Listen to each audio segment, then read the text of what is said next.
This is Ronique Patel. Today's date is March 10th, and it is 5:10 p.m. This is an evening hearing session of the Board of Assessment Appeals in room number 2.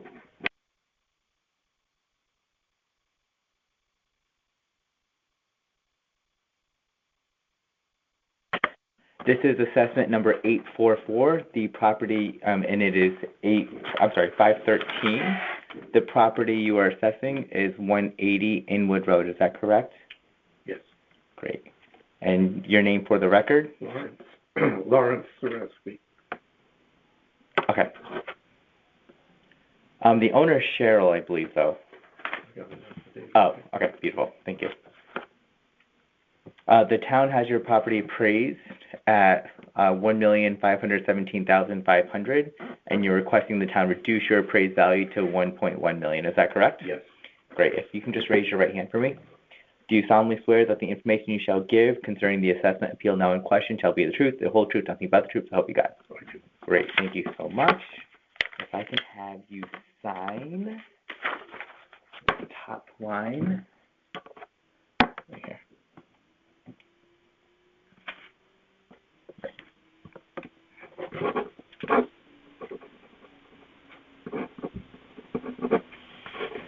Thank you.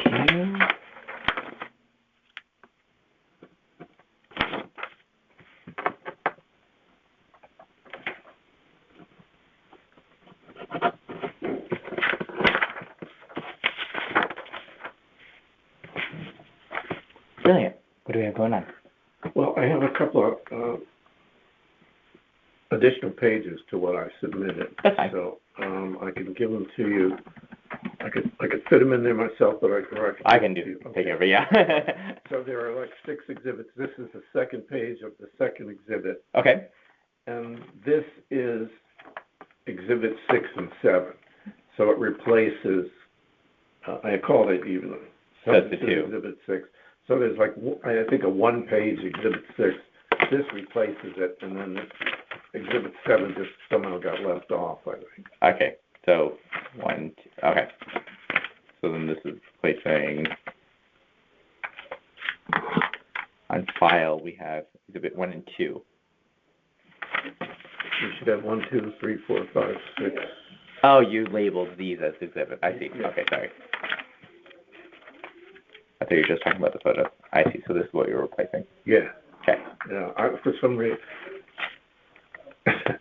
one of the things I'm talking about with respect to the land is that our driveway is just like falling apart. And I gave you pictures that didn't even really show that. So these pictures do. Okay. So all of this is for you. Okay. And so what is the comparable sales? How do you want to? Yeah, I can kind of walk you through.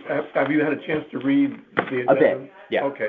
Well, just going through there, this house looks great on paper, but when you look a little deeper, it's not so much. And so the first block of items here, number 1, A through D, these are issues with the house that are going to have to get, well, if we don't attend to them, we're going to take a big hit whenever we decide to sell it. Mm-hmm.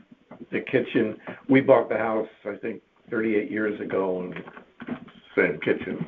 Okay. Hasn't been changed except with respect to a drop ceiling.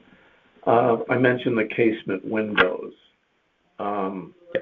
which, require you to change the screens when the storms every year.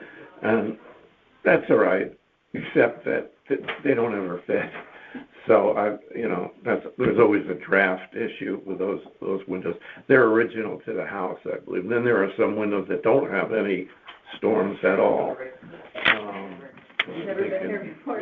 1A, you see that. You're welcome. Then I mentioned the roof line, and see, when we have a lot of snow like this year, that's a real problem because that snow accumulates, and I literally get up and shoveling snow out a window, trying to get it off the roof, or else it's going to leak. Yeah. And I did have some electric wires put on there, so, to give off heat. Yeah. So that takes care of only some of the problems.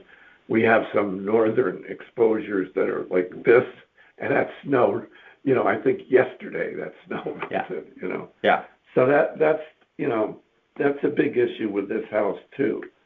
Then I mentioned the exterior wood and stucco repair. So you got pictures of that in Exhibit. Yep. 2. A lot of the that's not just paint job. That's new stucco and new wood. Now we've done some of it, but there's a huge amount still to do. And these pictures don't show the masonry real well, but all around the house there's cracked masonry. Mm-hmm. And then this stuff that you see coming down, I've got a couple of pictures of that. That's from water that we can't seem to get to go down the downspout. And so it freezes up and then it just bypasses. We put all sorts of stuff on there and it hasn't worked. This is another one of those, same thing. Water, same thing here. This door, I mentioned, but I didn't put a picture of, has to be replaced altogether because this little roof that we had put on does not keep the water from accumulating at the bottom here. It's all warped and, starting to fall apart. So there are a lot of repair and maintenance issues that everybody's got repair and maintenance, but this house has more than its share. Mm-hmm.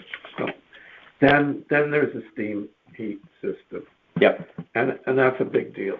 Yeah. You've got a letter from Park City Plumbing, and this guy who I don't know other than, he's done work for me. I don't know anybody who knows him other than he was recommended, is coming over for free now every Wednesday to try to get my steam boiler going. Yeah. And so far has not been able to do it. And this is a guy whose father was in this business. I mean, he really knows what he's doing. He designed systems. So, he talks about in here that it's a system that's outlived its I guess it's a system from the past. That's what he says. And to get parts and all that is tough. I mean, in the last year, and this guy's doing work for free, but I've spent $10,000 on other guys. Yeah. I finally found one who could fix it, and he disappeared on it. Oh. For some reason. Then I did get an estimate for 5 years ago for the assessment. Then I got estimates, what would it cost to replace this? And, they're old numbers. So that's on page 2. B, it says the cost of converting the steam system. Mm-hmm. So the bottom line is that it'd be about $135,000. And the way I got to that was counting up the number of radiators, all of which would have to be replaced. And then I added, I applied the producer price index, which is like the consumer price index, but it's producer price index for this kind of stuff. Mm-hmm. And I just applied whatever that percentage is for the last 5 years. And that's how I got to my total figure. Mm-hmm. All right, then comparables. I say in number 2 here, the assessment is out of line with the other homes on the street. For some reason, my assessment went up more than every property except one. And I'm wondering, because I was here 5 years ago, and I got the assessment knocked down, and I'm thinking, I'm not sure what number they used, the old one or the new one, and maybe that had something to do with it. It's not off of like the last year. It's just off of the market price of the year of the assessment. Okay. So they don't even really consider the last assessment value. All right. Well, that's good. So basically, what they do is they take all the sale prices in the neighborhood, and that's how they come up with the new figures for all of the properties.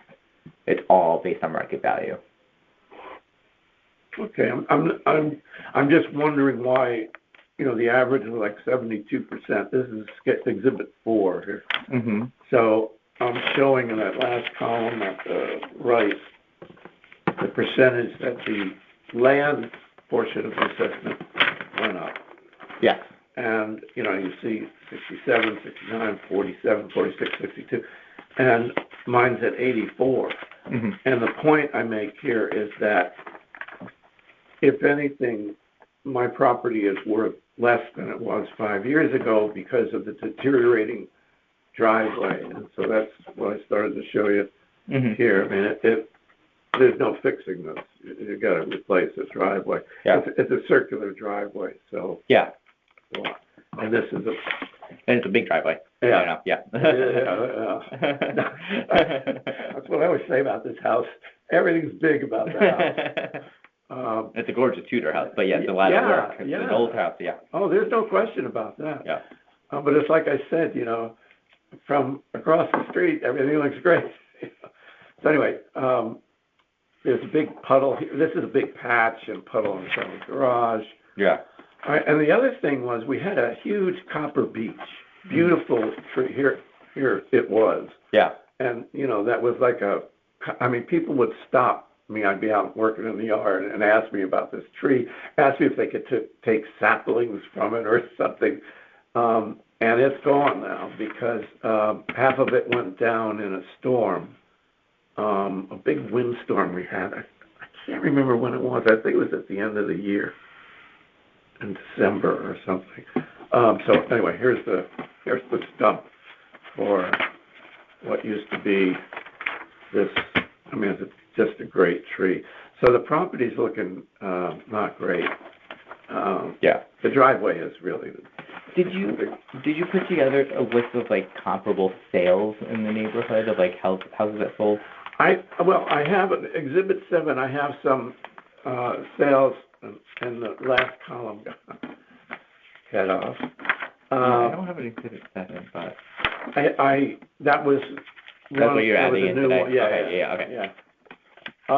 To show what was happening with houses, old houses like mine, even 75 years and older. Mine's 100 years old. And so if you take first column is my house. Mm-hmm. Second column of the house on Congress Street. And you can see, and I had a small window because I was really looking for sales between November 24 and November 25. Yep. I didn't find, the old houses that I wanted. But this is pretty close. It's January 26th. So. Yeah. And you can see that the appraisal of that house was 1.7. Yep. And the sale price is 1.2. I show 1.17. Yeah, I'm rounding up for both of them. Oh, okay, yeah, 1.2, yeah. You're right, 1.1. Yeah. And 1.688. Yeah. And that's a big difference, and that's what I've found going through, looking at sales. That these old houses, and I was looking over, and I don't know what happened to my comparables, at Collingwood and Algonquin, that neighborhood. It's off, what's the name of the street that Stratfield becomes. No, clerkship, I forget. It starts with a B. Brooklawn. Yeah, it's off Brooklawn. Okay, yep. They're it's a neighborhood like mine. Yeah. And, but the same thing happened there. I saw it 5 years ago. I haven't found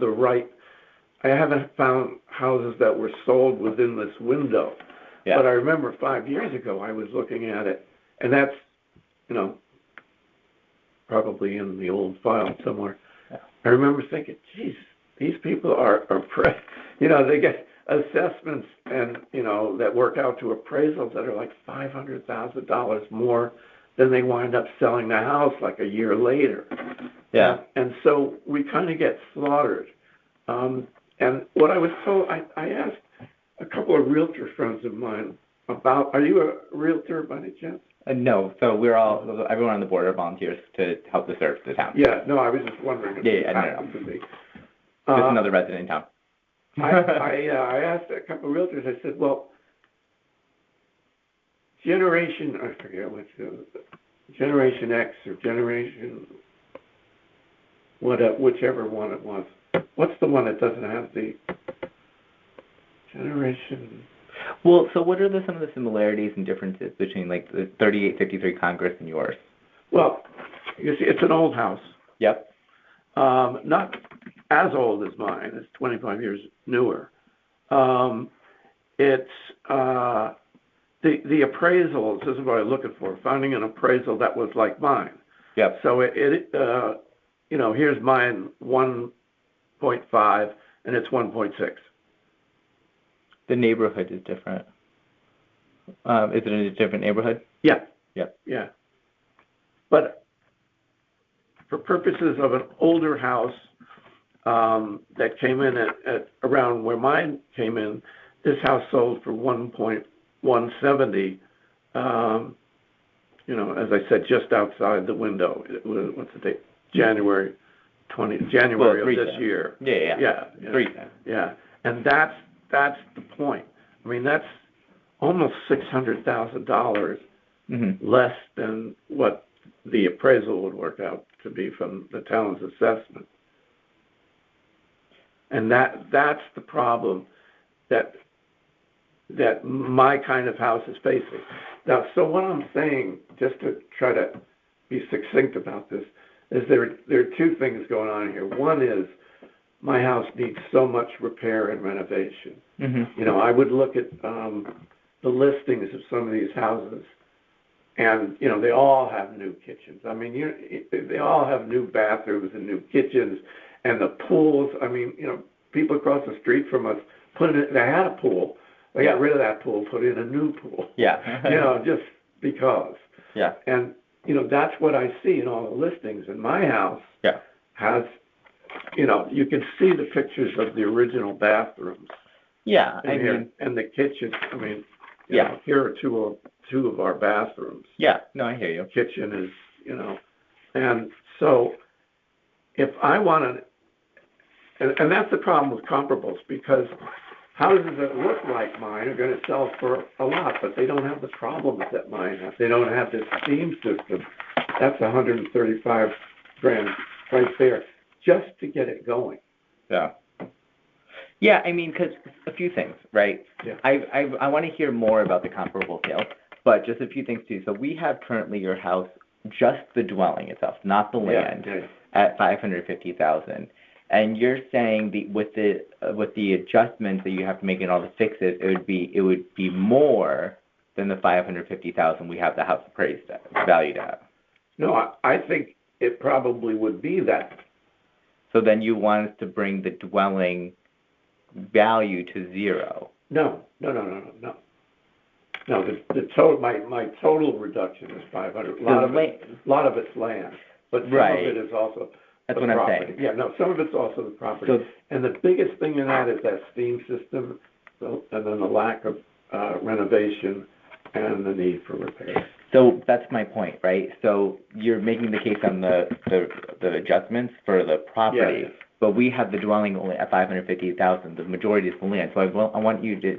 So I'm curious what the comparable sales are, because more on the two properties you have listed here. If that makes sense. So, if you look at Congress, they had the improvements for even less than mine. Mm-hmm. So, and it's 3 acres. Yep. So, the combination brought it up to a similar amount. So, it might well be that mine is down where that one is. I didn't take issue so much with the improvements. But how do I say it? It's. Do you have a 3 acre lot?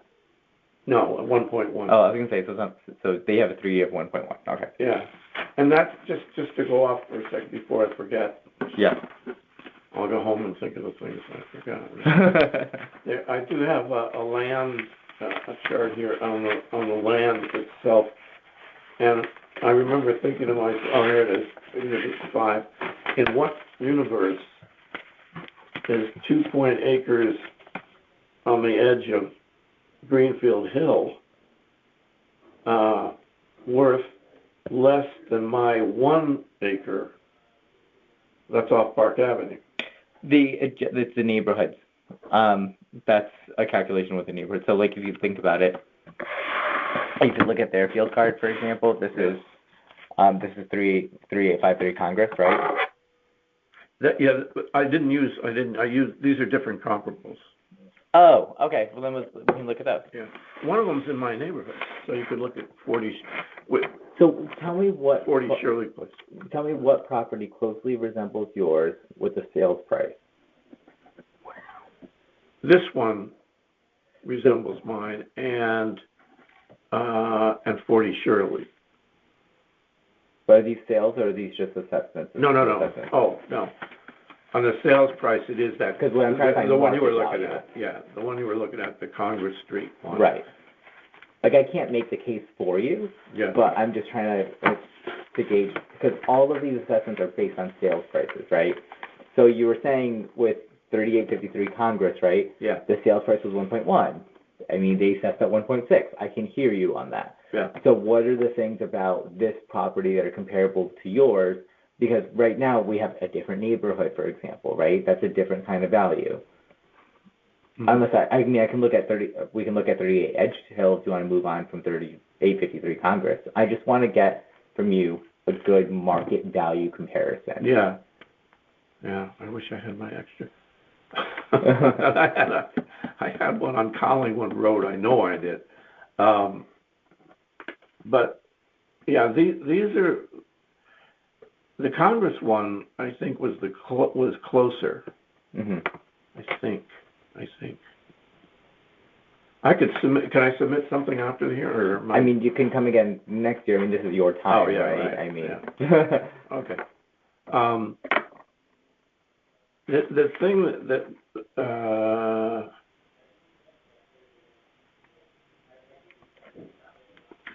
the problem is I can't get in these houses to see what's inside. Yeah, of course. That is kind of my problem, thinking about it. And that's why I know what's in this house, and it's atypical. You know, it really is. And that's why sometimes it's hard for all the assessments to come in, right? Yeah, I mean, because when we're making the assessments, not even we use third parties, like that most the entire country uses, right? Yeah.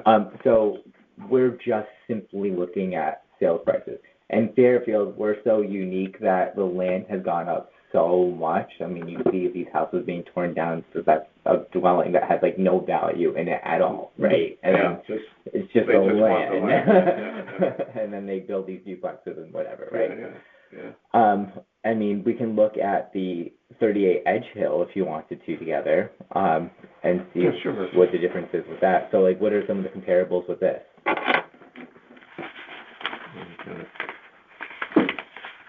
As I'm sitting here, of course, I don't remember what I. You have a lot of data here. I just want to clean it up here. Jeez, I didn't know it was going to be a test on it. I can't make the case for you. Yeah, no, I understand. I just don't remember as I'm sitting here. What I was aiming for were this was just to show that the appraisals, the sales are less than the appraisals, which suggests that in the older houses, well, you're basically trying to say, like, the sales price of these houses are comparable to yours, and that's why the value should be whatever you might have figured. Yeah. Mm-hmm. Thanks. Yeah. But I didn't see that that 38 Edge Hill actually has a sale date. January 28, 26. I see it's not a qualified sale, unless it's a different one. 38 Edge Hill Road, Lisa Land.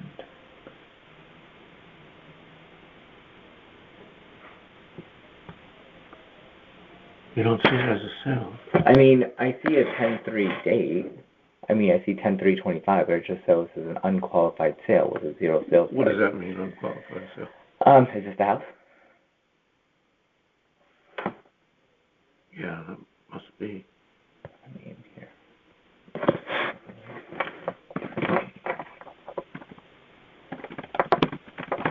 try to be real careful with this stuff. Yeah, that's the house.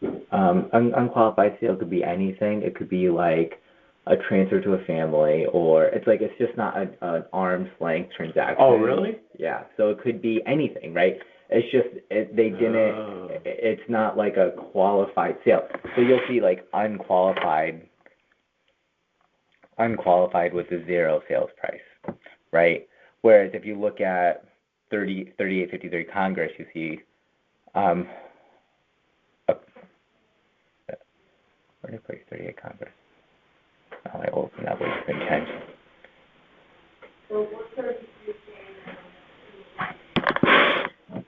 you saying? 3853.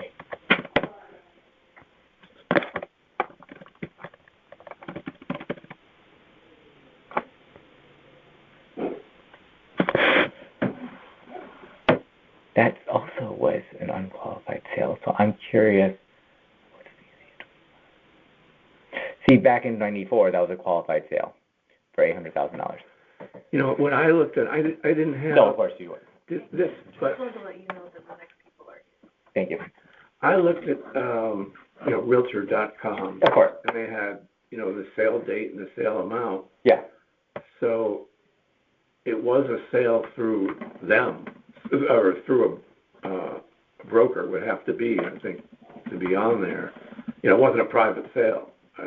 I don't think, because they wouldn't have that information. Yeah, for some reason we have it as an unqualified sale. So it could have been so many different things. Now, it could also be that it just happened. So it might not be on for 3853 Congress, right? That 3853 Congress just happened. Yeah, they both just happened. Okay. In January. I was paying too much attention to trying to get to that date, that window, I think. Yeah, no, it's fine. So what was the sales price on 38 Edgewood House? Edgehill. Yeah. And what was the date that was sold on it? 128? 128/26. And what are some of the comparables to this property?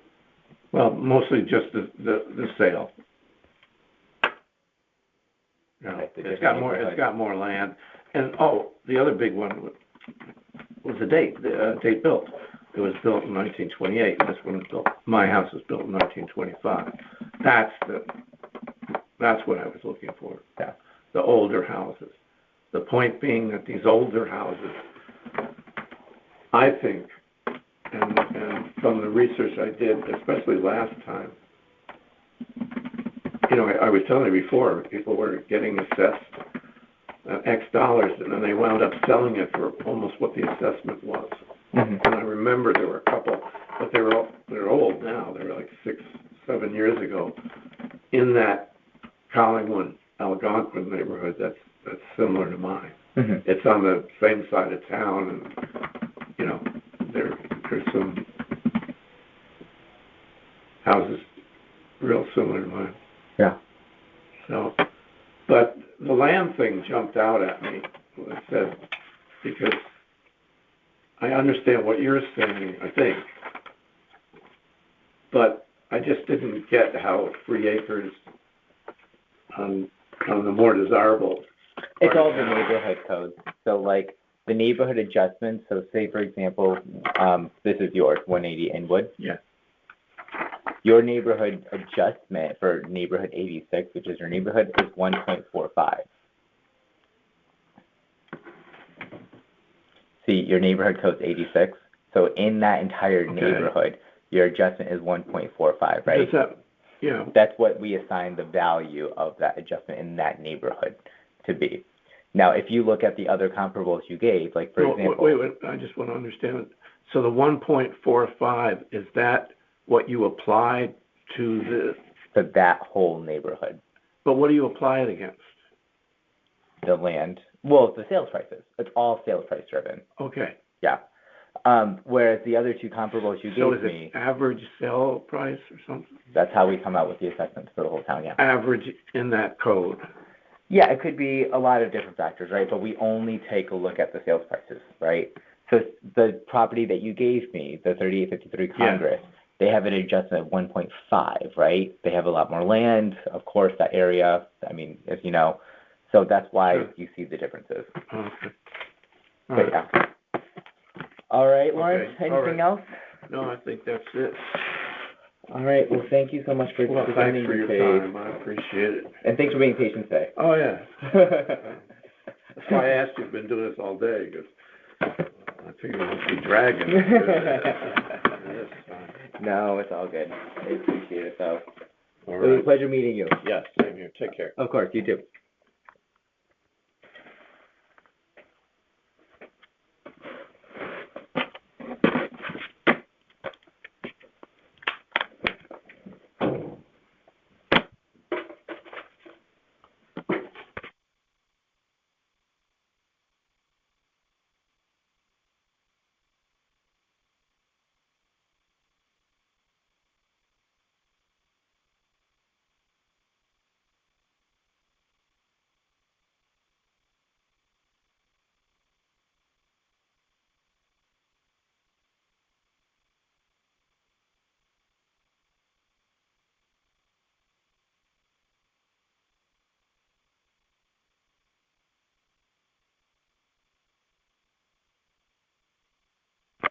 All right, great. So we have appeal number 846. The time is 5:46. We have the property at 140 Winton Road. Can you both state your name for the record? Thomas Keith Morton. Lindsay Morton. Great, thank you so much. The town has your property appraised at $2,584,226. You're requesting that the town reduce the appraised value to $2,350,000. Yes.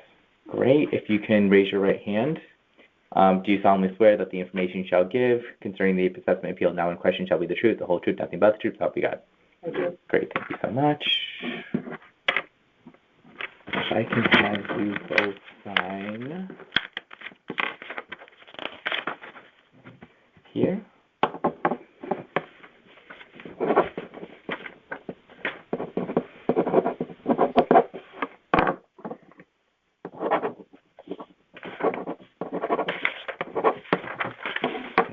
You.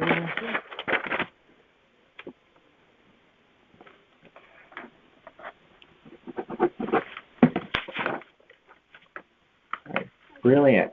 All right, what do we have going on here? We knew that the reassessment was happening. Just when we got the number from the town, we suspected that the town's assessment or appraised value was too high. Mm-hmm. And the town provided some guidance to look at sort of comparables from the neighborhood. Yeah. So I use that just to look within our neighborhood, and we're in Winton Park. Yeah. Which is a nice neighborhood, but it is a homeowner association that has some challenges with flooding and things like that I don't think are reflected probably throughout the neighborhood. So we looked just to be sort of comparable. Yeah. I picked and provided from the town list, comparable ones from our neighborhood. Yep. That were similar in size and, room count, bedroom, bathroom count. Yep. And the town introduced this grading system, and there were houses that were graded higher than ours with a similar count. So I picked out like 3 that were of the same size. Yeah. That were all appraised much lower in value. So I just felt like ours was out of whack with that. Mm-hmm. And then we had that, and then we had a conversation, I guess. It wasn't the appeal process, but it was a consult with Tyler, I think. Yeah, the informal hearing. And what happened with the informal hearing? That came back with no change. It was a great conversation and shared what I just shared with you. And they said, we'll take that into account, but there was no change. So then we decided, well, maybe we're wrong. And so we had a real estate appraisal done. Okay. Which I submitted. We actually thought it was going to be less, but it came in at 235. And so that's what I submitted essentially along with the appeal. So we recognize the value. The appraisal should go up, but I do not, in my bones, and that don't support the $2.6 million number. No, I hear you.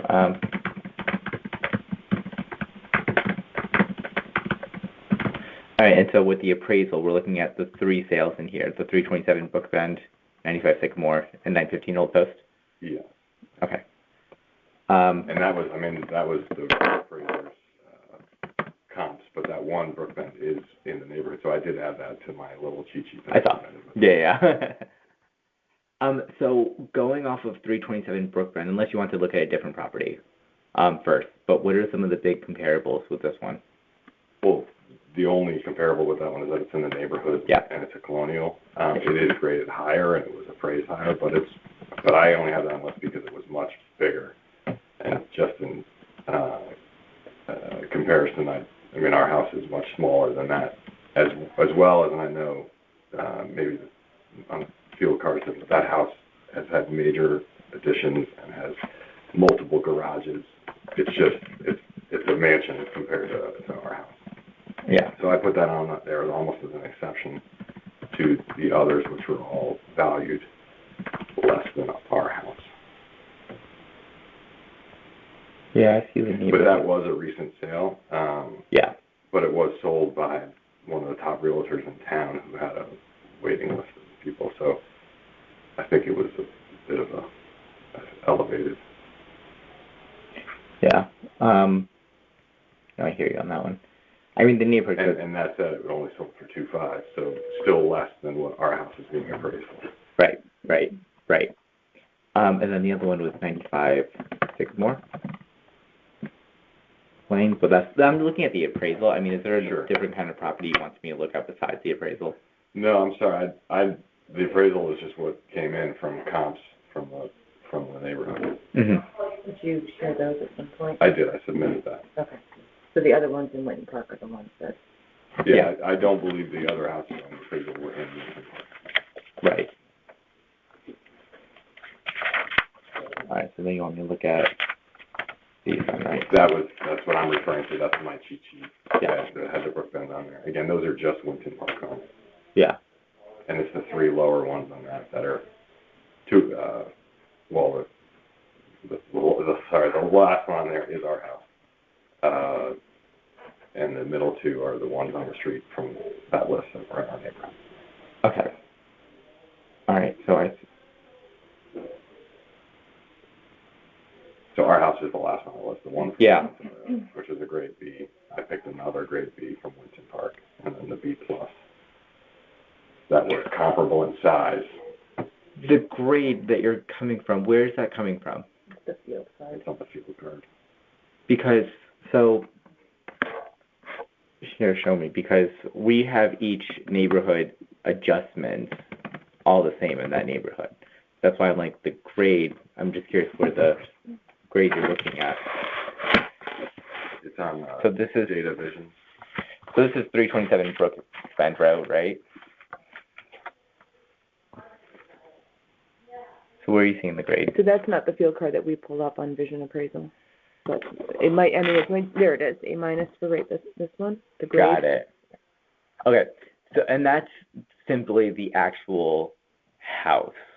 So, like, for example, like, yours, 140 Winton Road, the neighborhood adjustment is 1.65. So we take your land, and then we take the neighborhood that you're in, which is 73, neighborhood code 73. Mm-hmm. That's the neighborhood adjustment, and that's how we come up with the land assessment. So same thing here. So 1.65, same neighborhood. We took the acres and we multiply the neighborhood adjustment, and that's how we come up with their land value. So the grade is simply just the actual house. Right.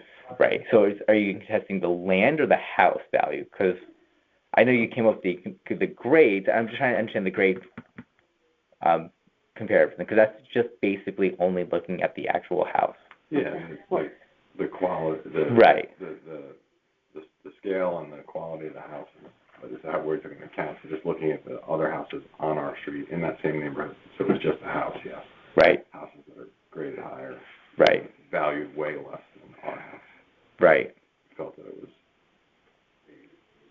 weird that a B grade would result in a higher valued house than A grade. Yeah.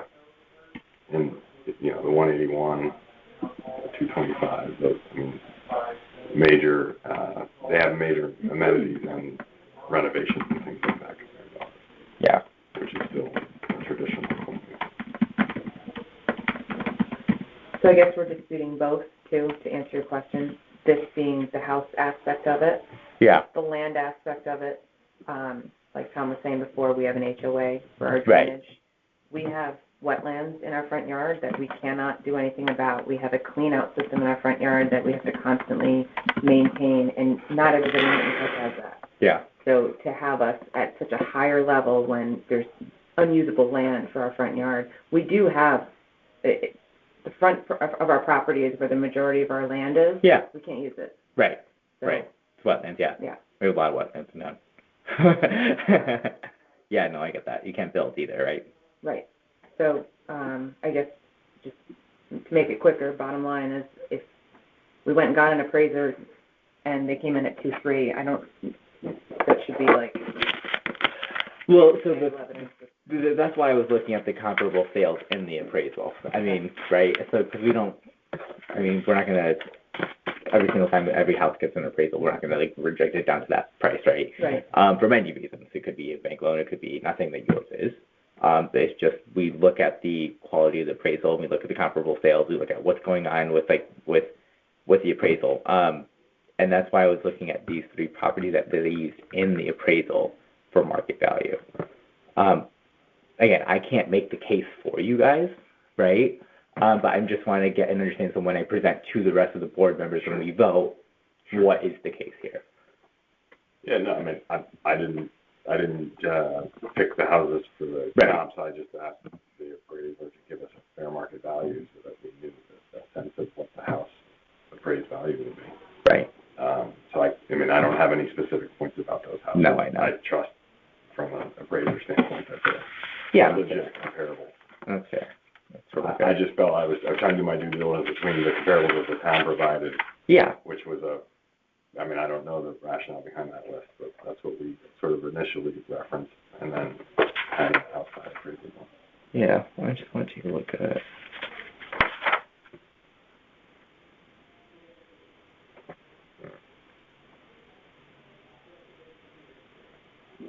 And I know what they do too. It's like when they do an appraisal, they take comparable sales and then they make adjustments to that to make it bring it down to yours. And that's how it ends up doing. So I'm just looking at the notes that they made for that kind of analysis.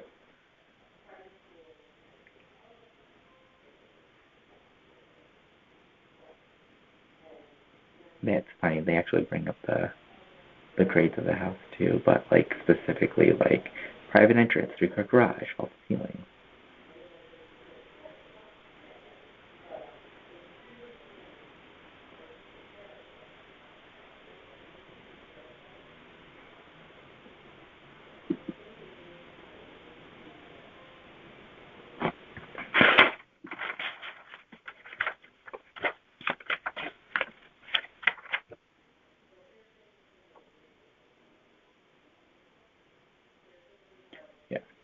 And they actually said the same thing, 327 Brookline, like in the same neighborhood, but.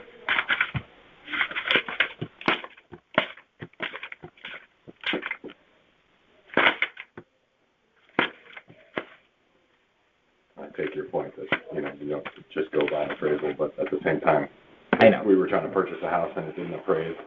Yeah. It didn't support the appraisal price or the list price. Fair. Fair. You renegotiate is basically what it is. And what is the appraisal for? 2.35? Yeah, that's why I put what I thought was coming. We originally thought it was going to be 2.1, 2.2. Yeah. Again, I realize it's going up. I just felt that I just don't think it's realistic. And based on, on 325 went 327, Brookline 7 for 2.5.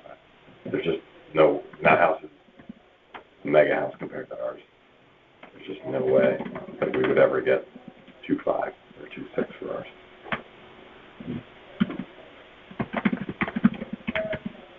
Okay. But that's the extent of what we have. Yeah, no worries. Anything else you wanted me to add to the record? No. All right, sounds good. Well, thank you so much for your time. Thank you.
do have to mention for the recorded line too. So I will present your case to the majority of the board members for consideration and vote. You'll be notified by mail within 7 days of that decision when we make that decision. And if the appeal gets denied, you can come back again next year. If it does get approved, you can't come back again until the next reevaluation in 4 years. And if you don't agree with the board's decision, you can always take your decision in court, and the instructions on how to appeal in court will be in the letter. Okay. Any other questions? No. Okay. Thank you very much. Of course.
All right, great. So we have appeal number 94. The time is now 6:05. And can you state your name for the record? Linda DiPiano. Thank you. And your name? That's just mine. This is just mine. 127 Blaine Street is just mine. Okay. So the co-trustees. Are Marielle and Christina, but I am the owner of the house. They don't need to be here. I am the owner of the trust, so I'm the owner of the house. Got it. They are just the co-trustees. I don't know why the town has it like this, because even my attorney said this is wrong. It should be, they are co-trustees of the Linda DiPiano Trust. Right. So I'm the one in charge. Do you have any... I was going to say, if you have anything about the trust thing, showing your name on it, but... It should be on, the way the attorney did it, it should be on there, because when I called the assessors, she had Linda DiPiano on there. Mm-hmm. It's the way it was put in here. I'll ask them later about it. Okay.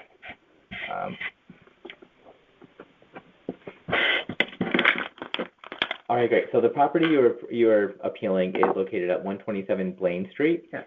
And you are the owner of the property? Yes. The town has your property appraised at $780,500, and you're requesting the town reduce your appraised value to $595,000. Is that Yes. correct? All right, great. If you can raise your right hand for me. Do you solemnly swear that the information you shall give concerning the assessment appeal now in question shall be the truth, the whole truth, nothing but the truth? I hope you guys. I do. Great. Thank you so much. If I can have you sign here.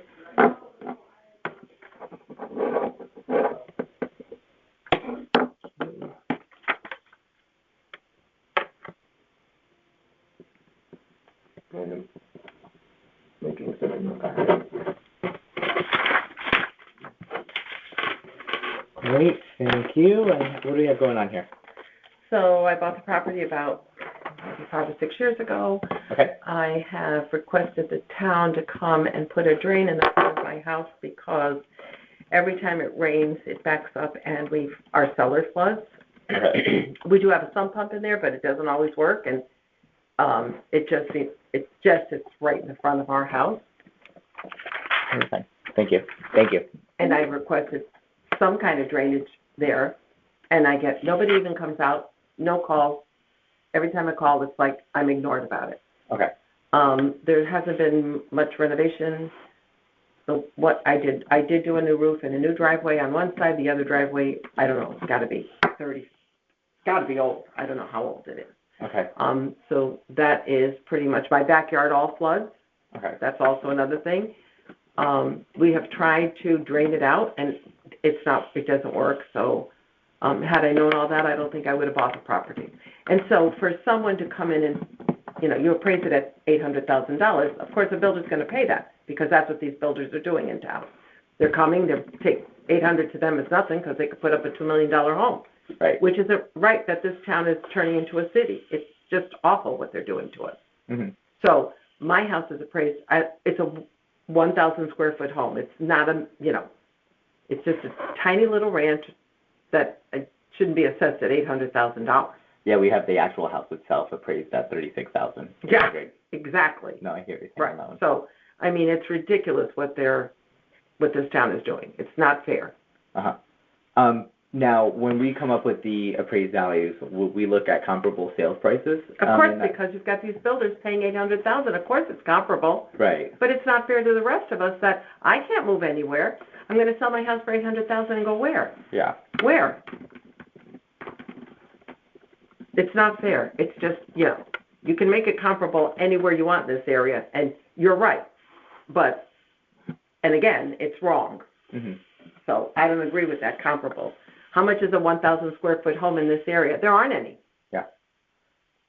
Yeah, no, it's I have a small house in town too, so I know is finding comparable sales is difficult. What did you want to present in your case? So I know you're saying about the backyard flooding, you asked the town to put the drain in the front house and they haven't come out. The cellar floods, you haven't had much renovations. What else would you like to add in for the record for this?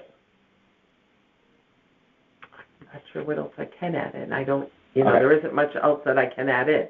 I mean, as far as, I do one window at a time every 2 or 3 years to put in new windows. Mm-hmm. It's an older house. Mm-hmm. Like I said, I did do the new roof, and I did the small driveway because I can't afford to do the long driveway because it's so much. Yeah. Yeah. Okay. I mean, so what I can do moving forward is I'll present your case to the majority of the board for consideration and vote. You'll be notified of our decision within 7 days of when we make that decision. And if your assessment is rejected, you can come back again next year. If it does get approved, you can't come back again until the next reassessment year in 4 years. Right.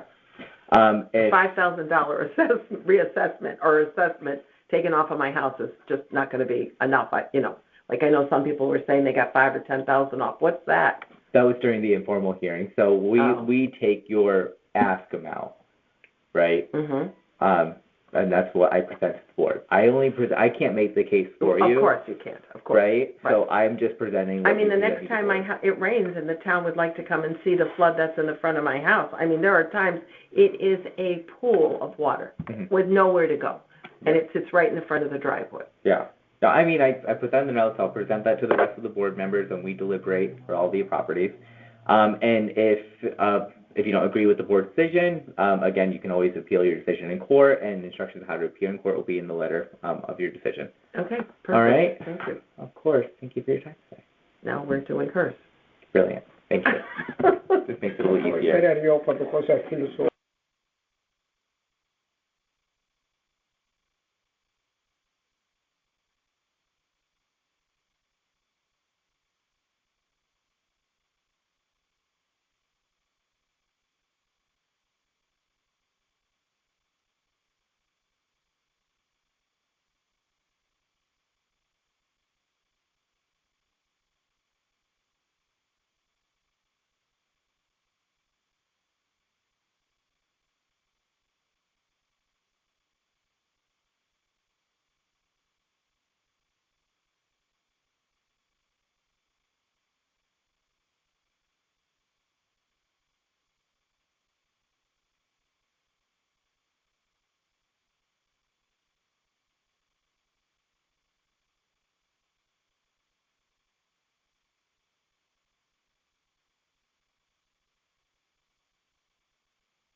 All right, brilliant. So we have appeal number 95. At 354 Oldfield Road. Can you just say your name for the record, please? Usual nom. Evelina Romano. Great, thank you so much. The town has your property appraised at $1,042,500. You are asking the town to reduce the appraised value to $795,000. Is that correct? Yes. Thank you. If you can raise your right hand for me. Do you solemnly swear that the information you shall give concerning the assessment appeal now in question shall be the truth, the whole truth, nothing but the truth, so help you God? Help me God. All right, if I can have you sign. Oh, Jesus, She doesn't have her glasses, but she'll do the best she can. I do the best I can. They follow me with the finger because All I right, should bring. right here, Ma. Wait a minute.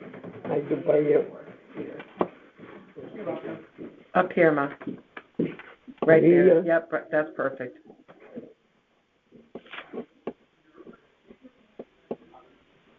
I should bring That's okay, you're fine. my glasses. Okay? That's fine. All right. Thank you.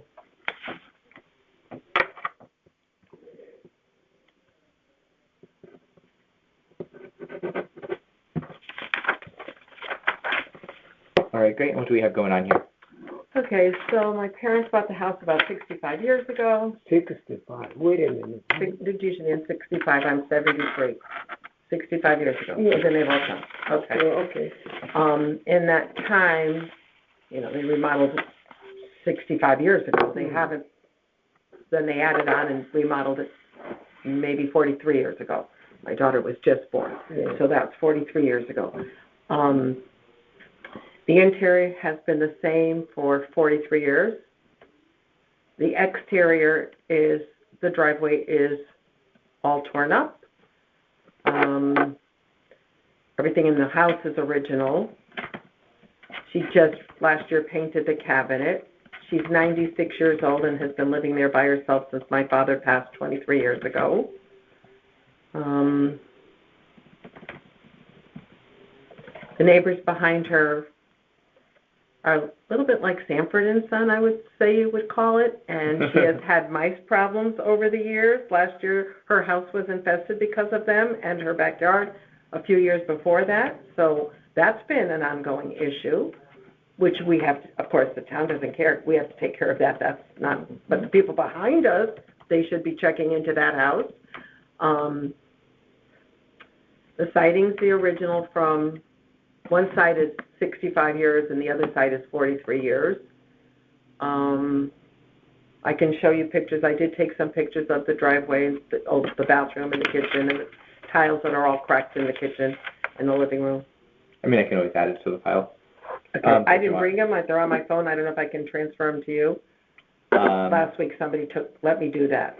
Yeah, I mean, you guys can email it to me. Yeah. And that's pretty much about it for her. She's, like I said, she's been living there. And where is she going at 96 years old? Yeah. Right. Up to 70. Right. And she's on a fixed income. I think she's under $20,000 a year. So yeah, there's not much renovation that she's going to be doing for the next, whenever God takes her, 100 years. I'll do the best I can. That's it. No, of course. Anything else you'd like me to submit for this property? Just the pictures that I have on my phone. I don't know if I can transfer them to you or... Yeah, if you can email them to me, I'll give you the email address.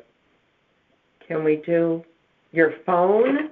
And I'm not good at that.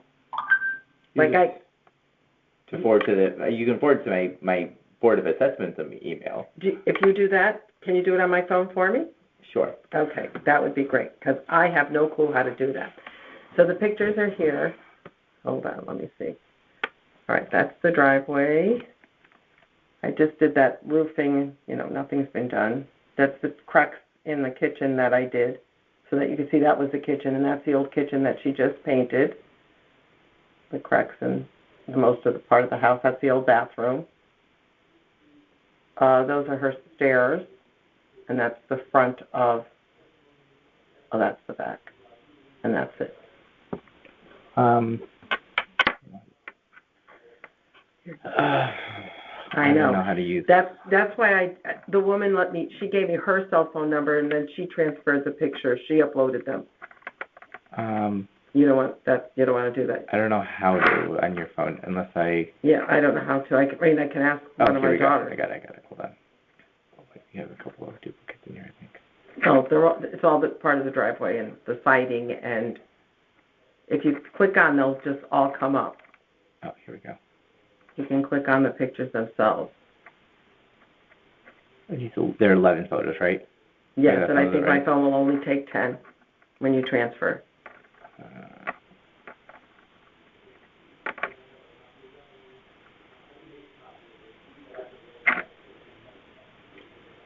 There we go. Okay. Good luck, because I have no clue how to do this stuff.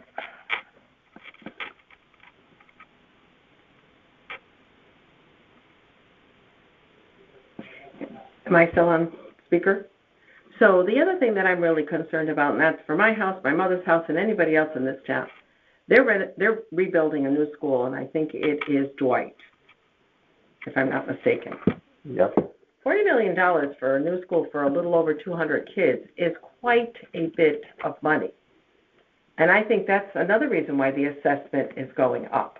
So we're all suffering for this $40 million new school that's being built, which I understand the school's old and needs to be redone, but that seems like a lot of money for a small school of 200 kids, or a little 250 even.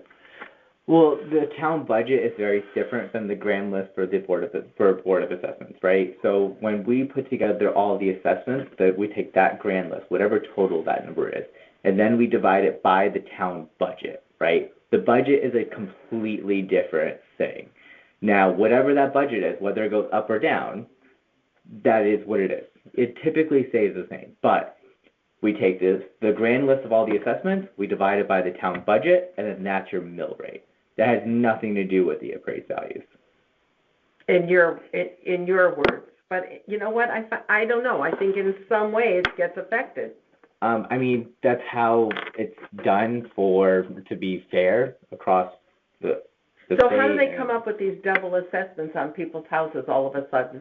All of a sudden? Sales prices. It's all based on sales prices because of all these builders that are coming in and spending $800 to $1 million, and then all these other people that are coming from, what's $2 million to somebody who has a great job? I don't work anymore. I'm on Social Security. My mother's on Social. We don't work. I mean, how do you expect us to? Not you personally. You expect us to live on that when, my taxes are already almost $9,000. Hers are 14,000. We both get help from the town. I mean. Yeah. So I know you're contesting taxes, and that's different than assessment. And the assessment, but it goes hand in hand. Not necessarily. So if you think about it, when the way the mill rate works, right? You take the entire assessment amount, you take the total budget, and then you divide the two. That becomes your mill rate. If the assessed values are now a lot higher, but the budget stays the same, the mill rate gets adjusted, right? And that's what you pay taxes on. And you're saying it's all based on the prices of the houses that are being sold. Right. Right. That's how every appraised value is it. And then all these buildings, all these apartment buildings that are being built. I mean, any space now that you can get in Fairfield, they're going to put an apartment building, and it's all being approved. Yeah, I mean, this town is not a town; it's a city. But yeah, I mean, I can make your case to the board and I get see it. what we all. Yeah. Right, I get it. I know you get an earful here, but it's just a lot. It's a lot. Yeah. So anyways, for your case, Evelina, I'll present your case to the board for consideration and vote. You'll hear about our decision within 7 days of when we make that decision. So I'm estimating around May-ish. And so when you do get that letter, if it is adjusted, you can't come back again until the next reassessment year, which is in 4 years. If it does get rejected, you can come back again next year. God willing. Yeah. If you don't agree with our decision, you can take the consideration in court. Instructions on how to appear in court will be in your letter. Did these go through? I sent it to my email. Just to make sure, so.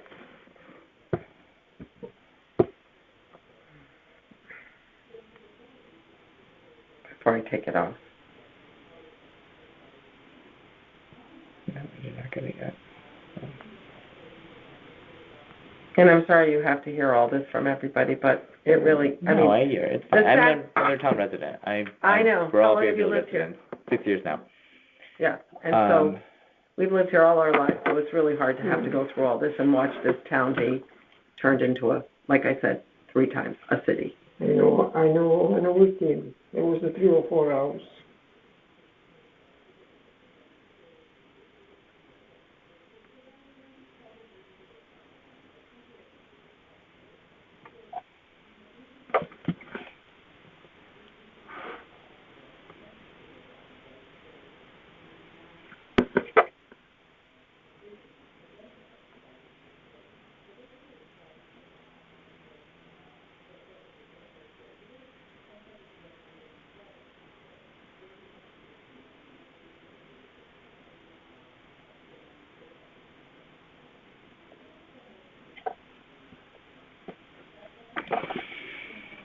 See if that worked.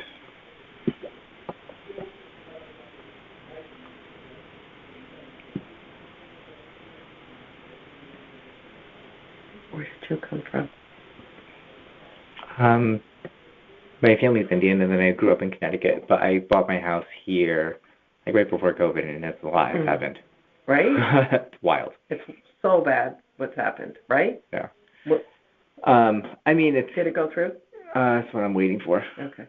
I'm just wondering if you have internet, or maybe when you connect the internet it'll go through, but I'm not sure. It's also like a few photos, that's why it's also downloading.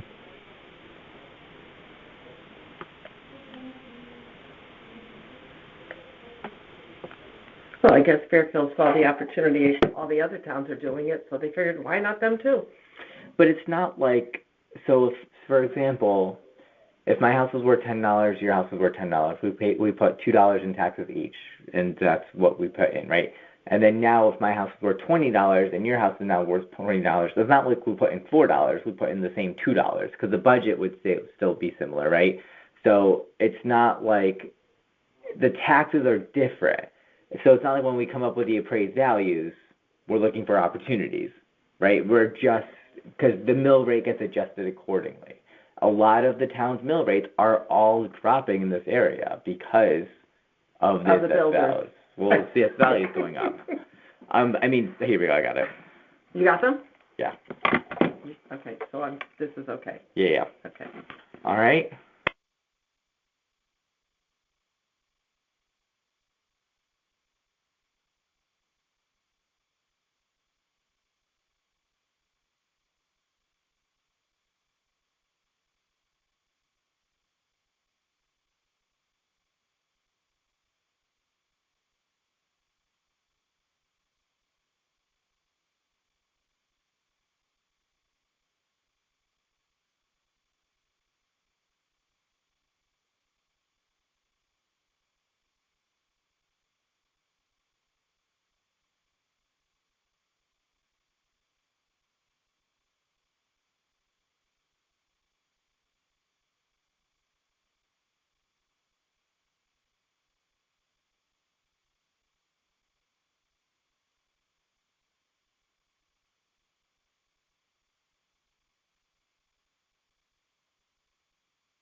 All right, brilliant. So it is now 6:46.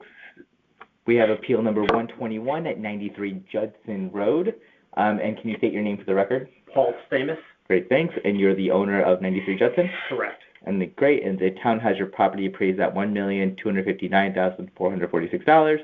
And you're requesting the town reduce the appraised value to $1,050,000. Is that correct? Well, upon further review, we came up with a little lower number on our appraisal here. So you want to $1 million even? Correct. Okay. I will change that for the record. this all being recorded? And if you can raise your right hand for me. And actually, he's gonna talk too. I want him to. I'll raise it anyway. Yeah. And your name for the record, by the way. James Casapula. Thank you so much. And Paul, do you solemnly swear that the information you shall give concerning the assessment appeal now in question shall be the truth, the whole truth, nothing but the truth? So help you God. I do. Great. Thank you so much. All right. If I can have you sign here. Okay.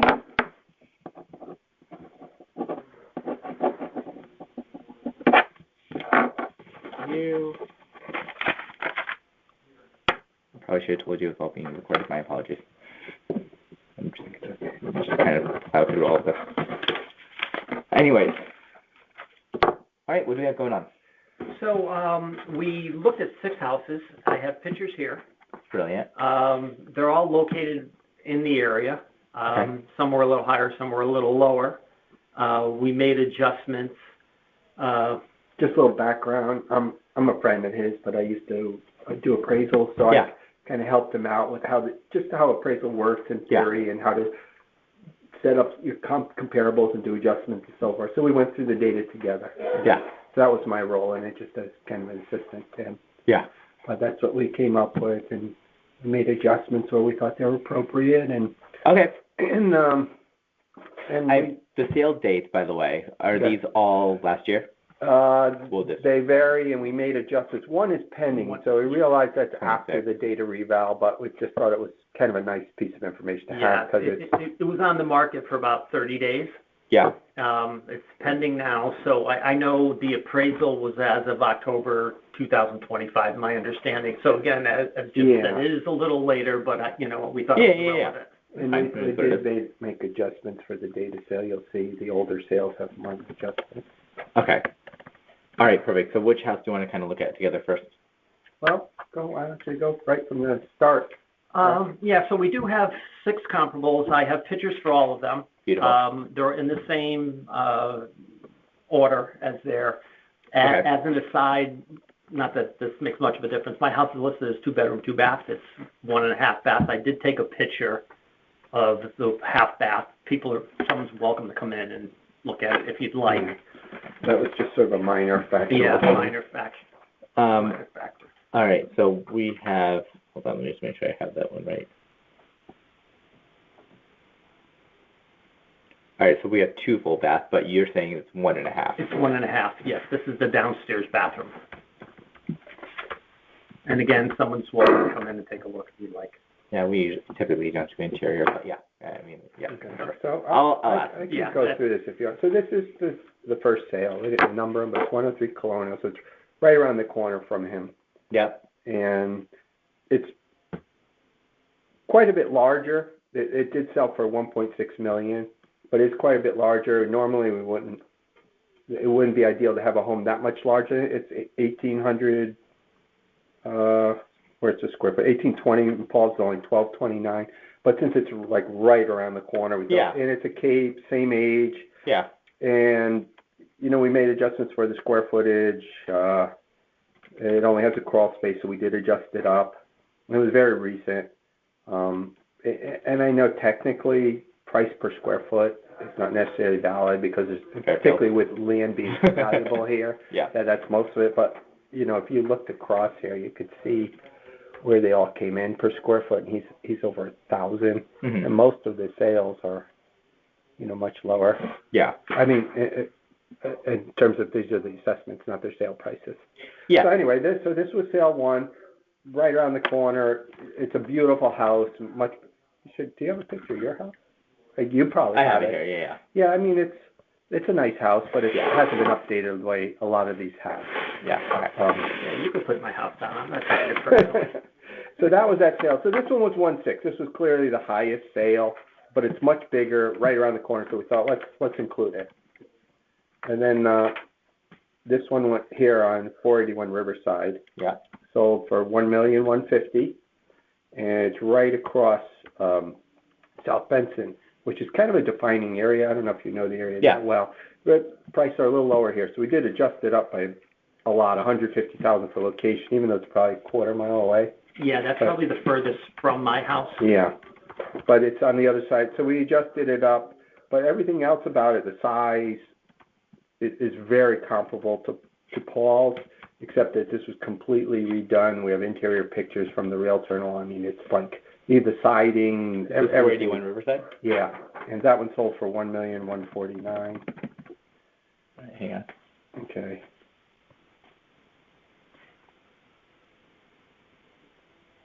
Yeah, same neighborhood adjustment though, actually. Oh, hold on. I think they would probably rate it a little worse neighborhood. But I don't know how nuanced they get, how into the weeds they get with that stuff. I mean, I can give you an idea too.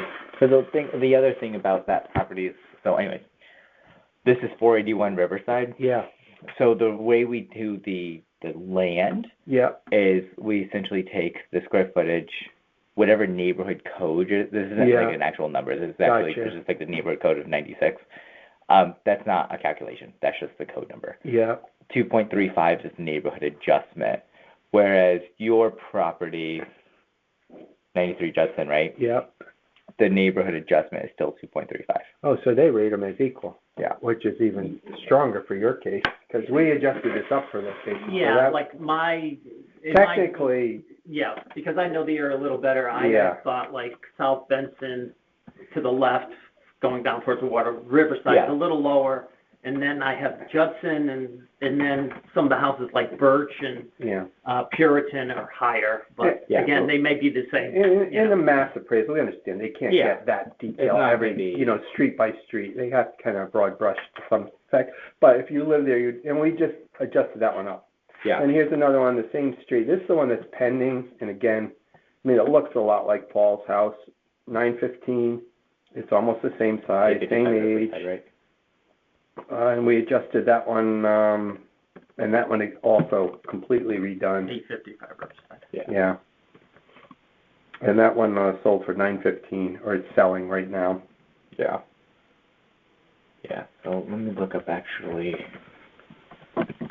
You want the assessment on it? I have those on your chart if you want them. I'm mostly looking at field price anyways, and I look at the vision card. Okay.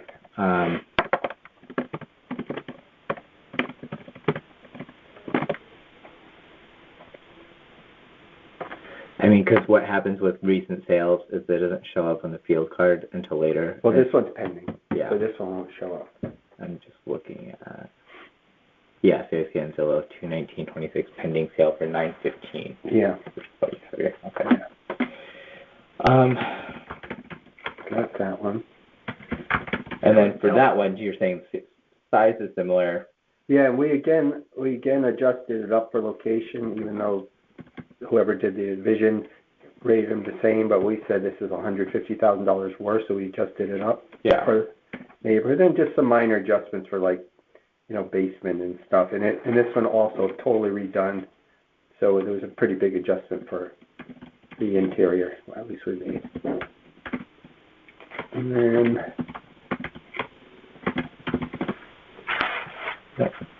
here's another much larger home, but same neighborhood, but this sold for $1.4. And the home is 2,300 square feet. It is a cape, but Paul's was only 1,200 something. Mm-hmm. Similar location, same neighborhood, much bigger.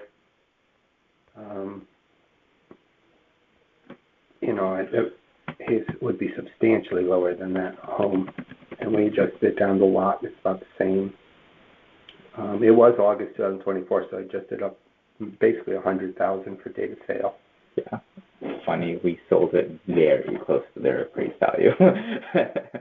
Yeah, interesting. But anyway. All right, and then here's Clinton Street. And this is also looks a lot like Paul's house, about the same size, same age. It sold for only $850. Mm-hmm. Again, this one we rated the location a little worse, although Vision might have it similar. So Vision Appraisal sort of has rated the location the same, right?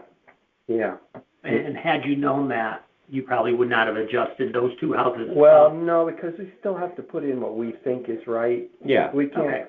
We can't really kind of cherry pick the things that they did that we like, and then go off of that. Okay. I mean, we're trying to be honest, we really are. We just think it's high, you know?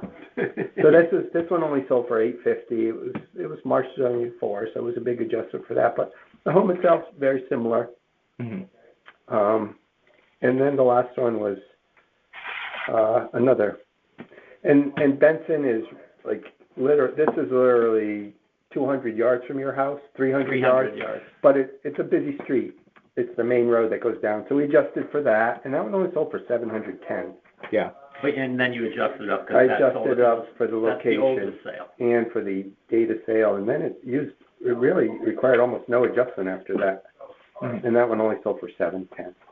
So we thought $1 million was fair. I mean, that was. And then you have the average. Yeah, I kind of just summarized what all the adjusted values were, and we thought. Yeah, can you speak to like just the land differences a bit? Well, I did adjust them. I'd have to actually take out my calculator and see how I adjusted. I adjusted per square foot of land.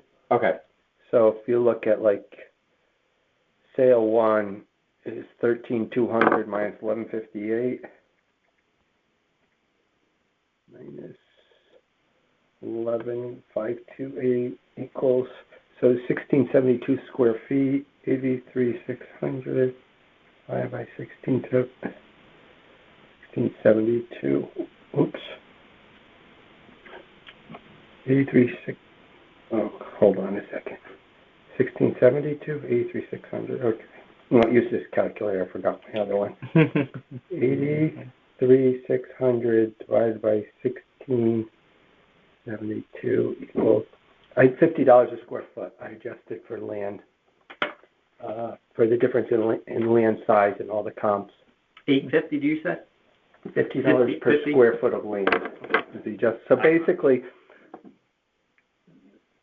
sale 1 was about 2,000 square foot larger, and it was an $84,000 adjustment. And it kind of comes in line with, we see land values in that neighborhood being about $90 a foot of land. That's for if you buy an entire lot. Yeah. So every incremental square foot you have beyond like a lot is going to be less. So that 50 sounds about right when you look at it that way. Yeah. At least to me it did, and to Paul. No, that makes sense. I hear what you're saying on that one.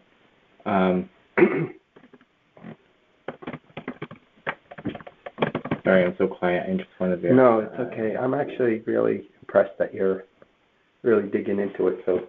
No, I actually did a couple of these with my homes years ago, and it was a lot of just like, okay, blank stairs, and then you're really, I like that you're really just getting into it. Because when I present to the board, I just want to clean up the case and just like make sure it's like presenting all the stuff properly. I mean, when we deliberate, we have 900 of these cases. We also looked at, and I don't know if this is something, I don't want to muddy up the issue, but realistically, a lot of these homes in this area of town will sell as tear downs. Yeah. And we also looked at some that were sold as tear downs that were small little capes in the neighborhood, and they did tend to sell for $850,000 to $900,000.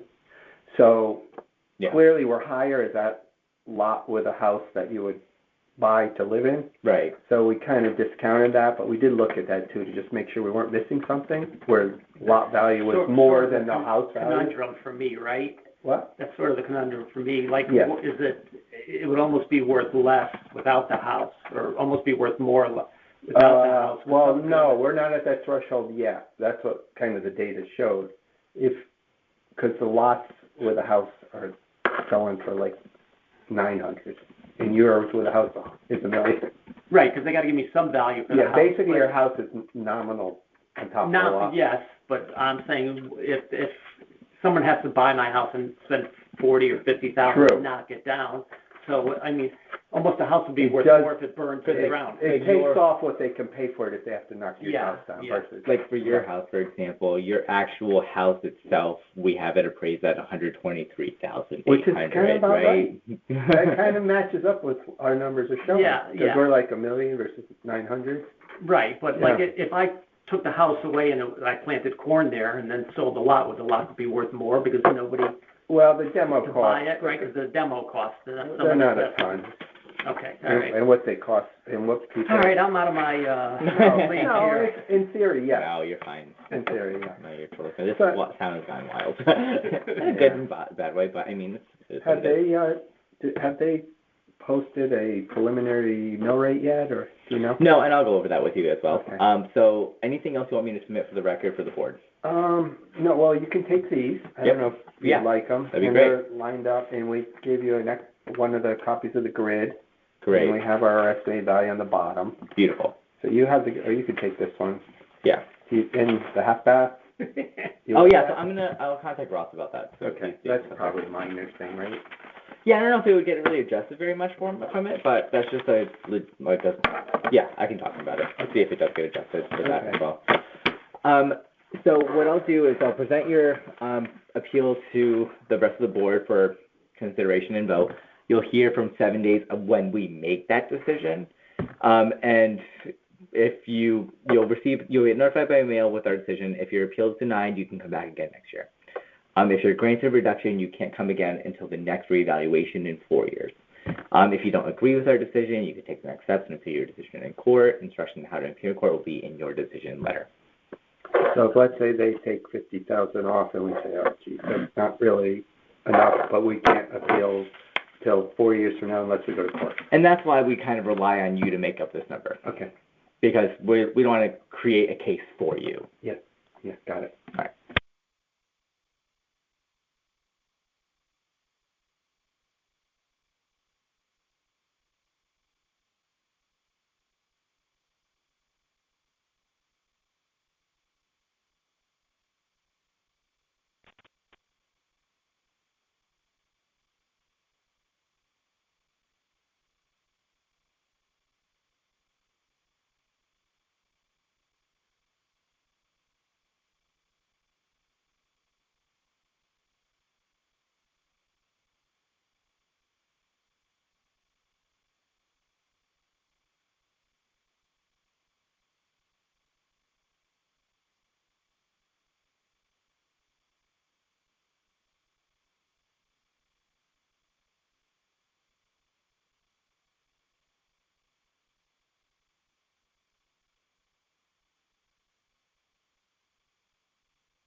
All right, great. It is now 7:14. We have appeal number 132.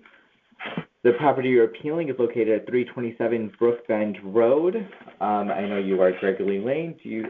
And you are appealing on behalf of Brian and Gail Quinn. Is that correct? Yes, that's correct. Great, thank you. You can raise your right hand. Do you solemnly swear that the information you shall give concerning the assessment appeal now in question shall be the truth, the whole truth, nothing but the truth, so help you God? I do. Great, thank you so much. Okay. So we have the town, sorry. No, I got a sign for you. Yep, we have the town valued at $2,905,533, and you are asking for a reduction of $2,800,000. Is that correct? That's correct. Great, thank you so much. Yeah, the town's value may have changed. I think since I did the appeal, he may have gotten something from the reval company. I'm not sure. Thank you.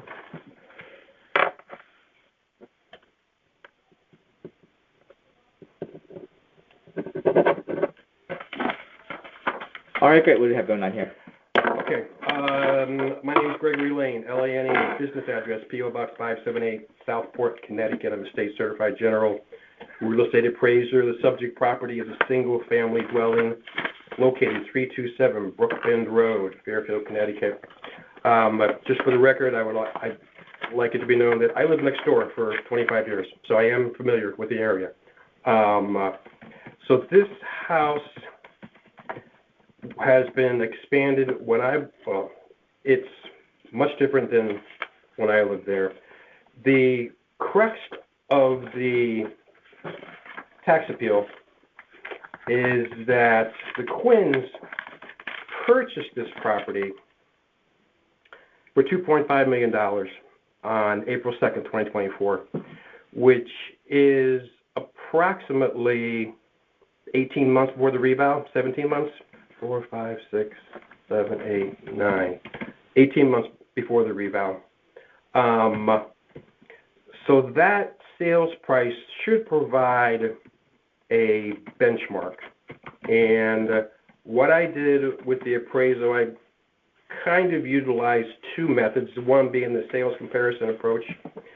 And I've performed an appraisal, and I should have more stickers on here, but I guess we'll just start with this. So this is the location map. You can have both of these. Okay. All the comps within a mile, and basically I came up with the value using the sales approach of $2.8 million. Also, if you do the math and you utilize the sales price of the subject property.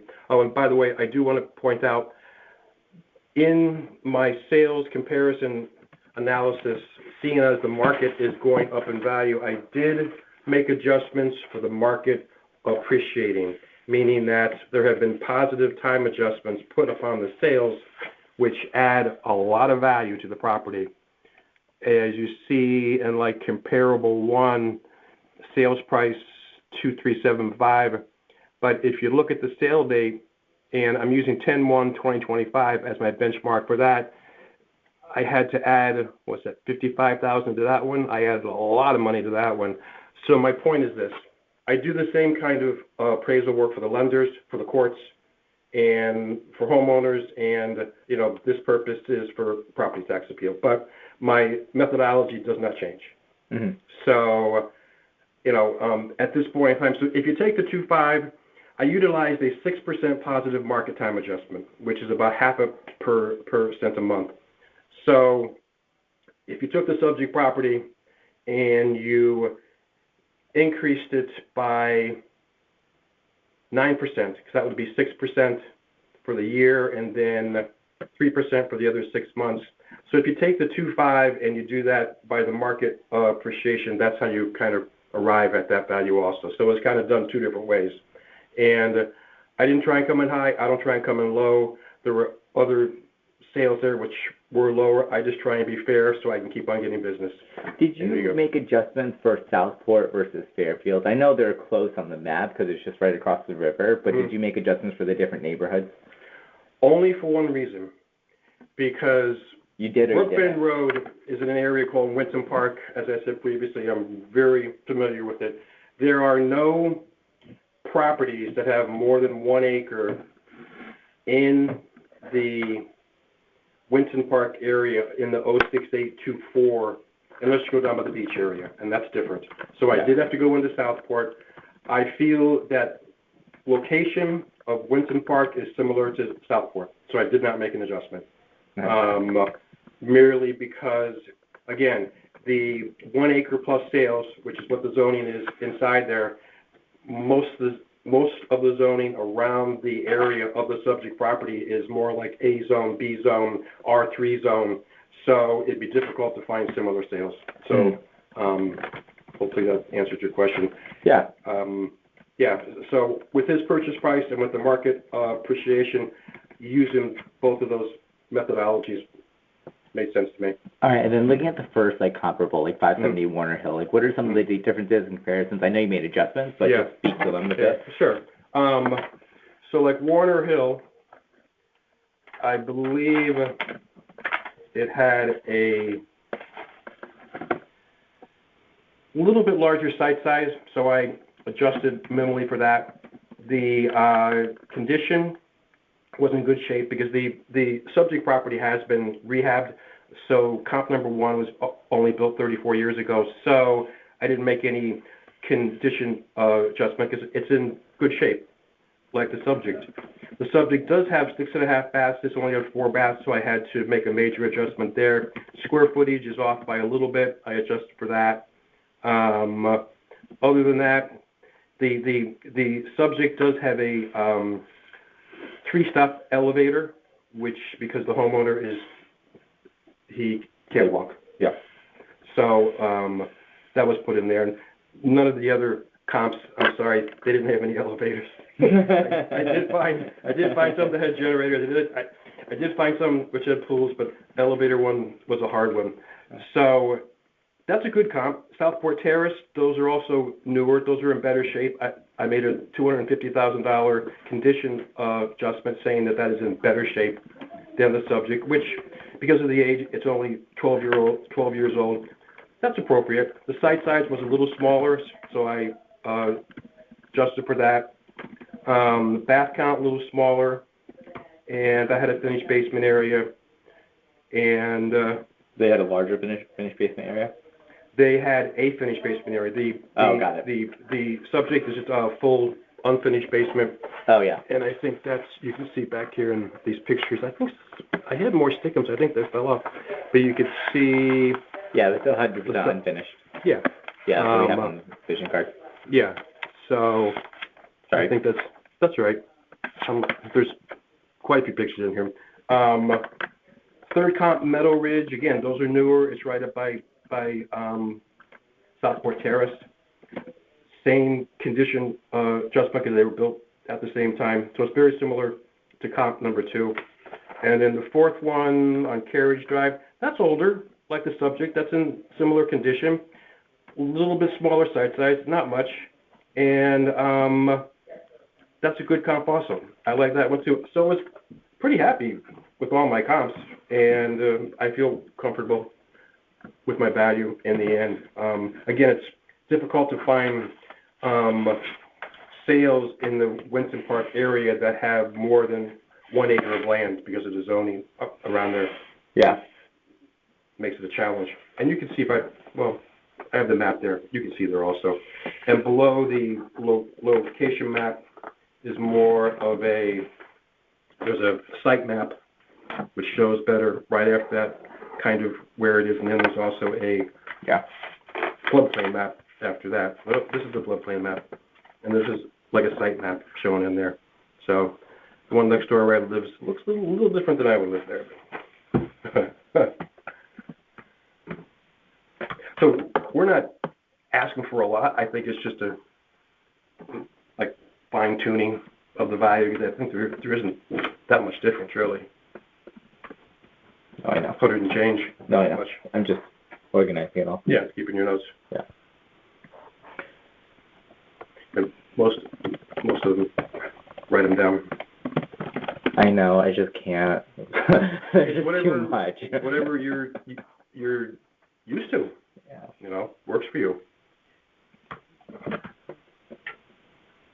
So guess how many I have tomorrow? How many?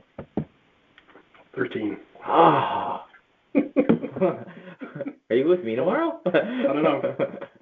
I got 4 in the morning, and then I think the rest start at 5 o'clock. So anyways, I know you know the process, Greg, but I mean, just for the record. Here, you can keep all these so you have them for the board. Oh, okay, brilliant. Okay. Yeah. So you'll hear about our decision within 7 days of when we make that decision. If their case is denied, they can come again next year. If it is approved, they can't come again. They can't come in until the next reevaluation year in 4 years. If they don't agree with our decision, they can also take the decision in court, and instruction how to appear in court will be in the decision letter. Yes. Anything else you want to add to the record for this one? None at this point. I'm all set. Thank you. Great. Of course. Thank you.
The time is 7:26. The appeal number 133 at 21 Queens Grant Drive. I have Gregory Lane here. Can you state your name for the record? Gregory Lane, Lane. Great, thank you so much. And you're representing Fatima at 21 Queens Grant. So the current town has the house appraised at $4,102,700. You're requesting the town reduce the appraised value to $2.9 million. Is that correct? That's correct. Great, thank you so much. If you can raise your right hand. I believe. Oh, you're attorney. I have 2.8 million for my value. I have 2.9, but I can change it to 2.8. Yeah, those on the application 2.8. Okay.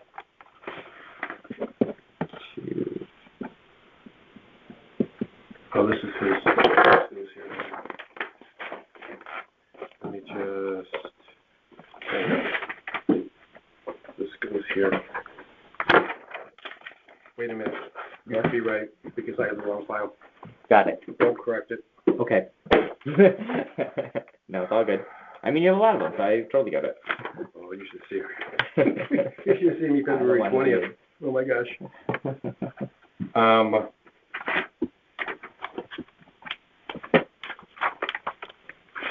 My mistake. You're correct. Because I do show 2.9. 2.9 here. My mistake. Yeah. Okay. I gave you the wrong one. I'm looking at it. No, wait. Yes.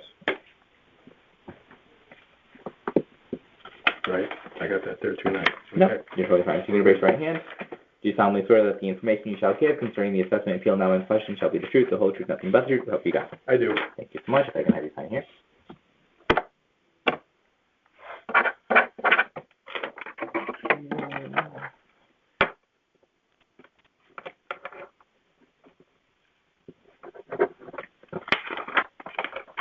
All right, great. What do we have going on here?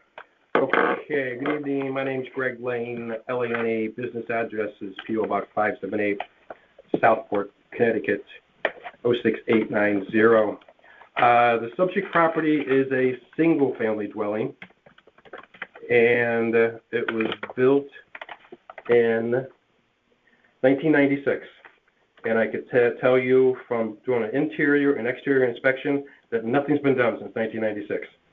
It has recently been purchased. It was purchased December 10th, 2025, approximately 2 months after the revaluation date. The purchase price was $2.880.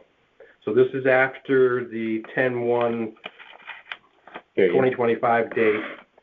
The listing, the house was listed at 2.975.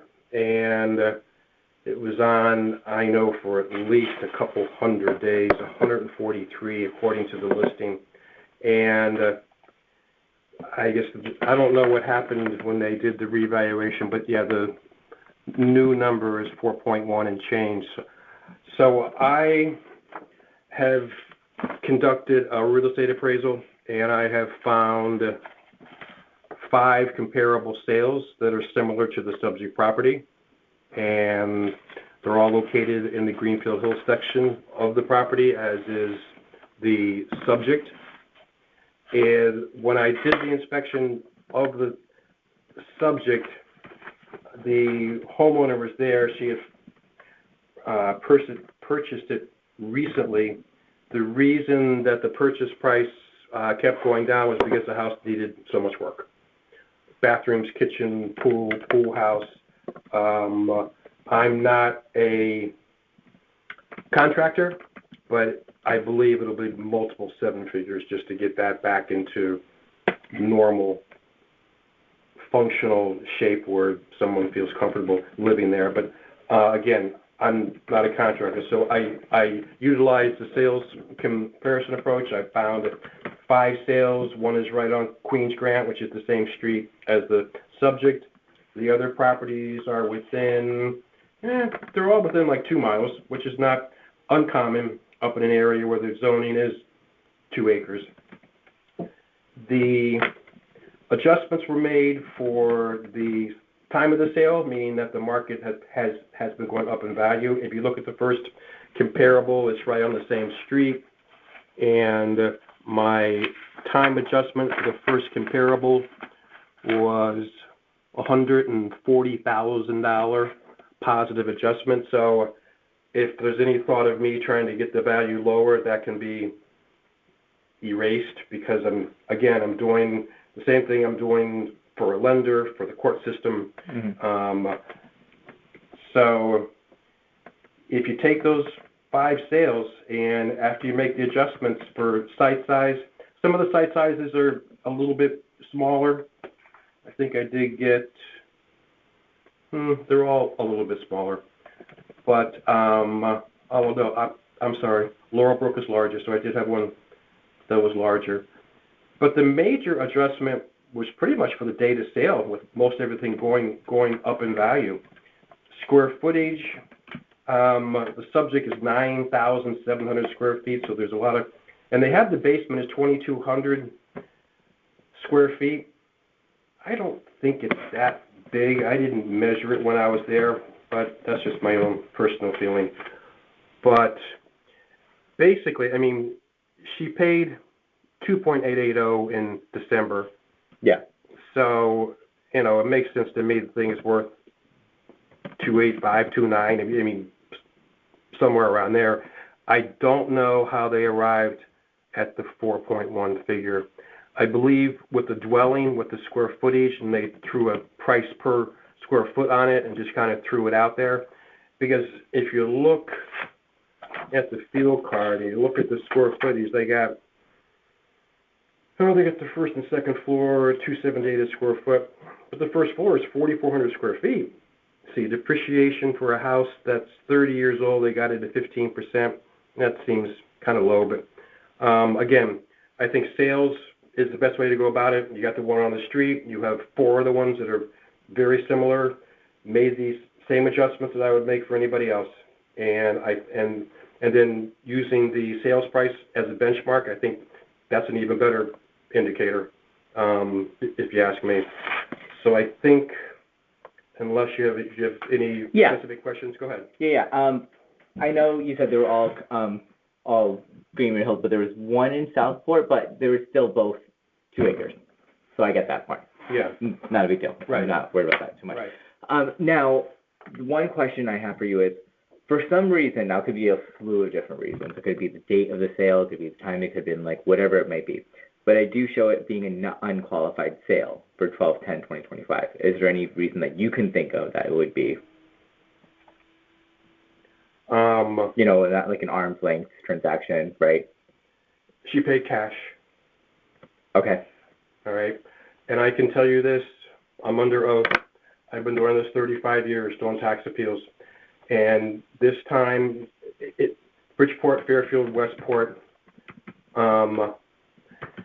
when I pick comparable sales for my subject properties, I do note the financing. Conventional, I note also who the seller is. If it's a short sale, I try not to use it. My point is that I would say between 2/3 and 3/4 of my comparable sales were all cash sales. Okay. So it's hugely common. Yeah, I wouldn't disqualify that sale because it's a cash sale. I can give you the listing. I could print more. It was on the market, and she kept lowering the price. It was at 3.2, down to 2.9, sold for 2.880. It got exposure to the marketplace. It isn't. How much they listed for? It started at 3.250. All right. Just curious. You can have this. Or I could bring a cleaner one to you. Or even send you one that's nicer. Yeah. But I question why they put that there, possibly because I can tell you this. I looked to find a sale for $4.1 million. Mm-hmm. There might be one up in Greenfield Hill in the past 5 years. So I'm not sure how they arrived at that number. Again, I think it's just a square footage thing. It's 9,000 square feet above grade. I mean, it could be a lot of different reasons, right? It could be the timing, it could be the date, it could be whatever. Yeah. Trust. Yeah. Someone whatever. I was just curious if you had an answer to that. Well, I did meet her. There was a death She lives in California, and she's moving here with her kids and her family. Okay. She's a widow, and the death was unexpected, and I think she got some money, and she wanted to, I think, move from California. I think she's in the process now. I feel bad for her because she doesn't know what she bought into. I mean, she's got ice dams up there, and it's just been a hot, big mess. And that's why nobody bought it. Because if you look at the pictures with the mechanicals, everything is old. Kitchen's old. Bathrooms, so everything is just, if you look at it, you get just like the old tubs and the baths. Look at it, even the hot water heater, electric hot water. So you got that, and just nothing's been maintained. I actually did a tax appeal on this house like 20 years ago. I don't remember, so don't ask me. I just remember because of the address. But, nothing's been done to it. So there's deferred maintenance is abundant. And again, nobody wanted to touch it. It's so big, and it's just like, and it needs so much work. Nobody wanted to touch it. Mm-hmm. So I think she came in. You would have to be young and somewhat ambitious because there's a lot of work, and you got to deal with a lot of contractors, and you got to have a lot of patience. But I think the cash thing, she did come in with money. I think her husband died, to tell you the truth. Mm-hmm. So I feel bad. I mean, I was there, it was snow, and she's with some contractors, and they were not treating her well. Mm-hmm. They were just a assault victim or something. Yeah, no worries. Anything else you want to add to the record on this one? No. Okay, brilliant. So I'll present your case to the board for deliberation, for consideration, and vote. You'll hear for our decision within 7 days of when we make that decision. If you're rejected the appeal, you can appeal again next year. If they're approved, they can't appeal again until the next 4 years. And if you don't agree with our decision, you can take the next decision and appear in court. Instruction on how to appear in court will be in your letter. Right. All right.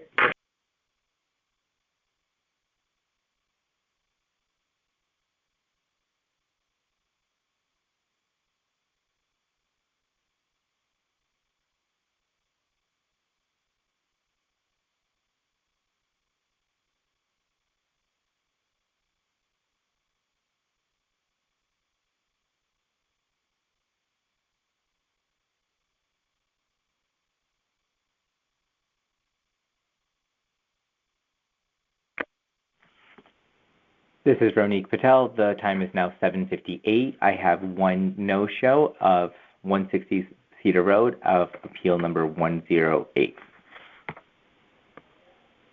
And that is all for the appeals for tonight.